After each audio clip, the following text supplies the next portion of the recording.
Embuga Salongo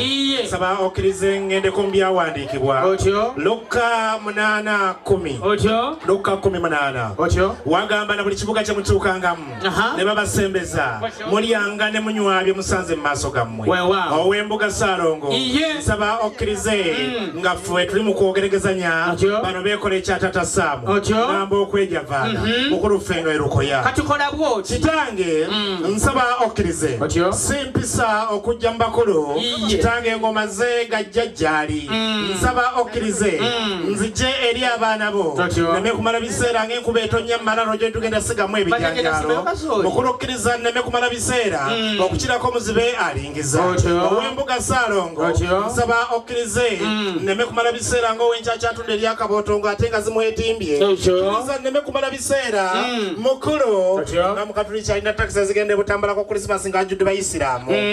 anti jjajjange yangamba nti omukwano muliro wootofukamira tegwaka mukube mu ngalo mmwe muleme kundaga bukoowu owange muvubuka mutambuze mukulu taata twala mpola wano wange njagala oyite mu bwangu ng'omukyala asiramuka ye mukulu atwala butoozi shahadi nga bamuwa naye weeyiseeyo nga gwe Robert ojjawulira ekyo bwe kikuyitako ow'Embuga Salongo nsaba okkirize n'onaabeere mugumiikiriza kitange okukirako ekiku ne wookireka mu kitanda n'ogenda ebulayo okumalayo wiiki era ovayo ne kikuwa ttaaki kati kambuuze owange wetwogeragezanya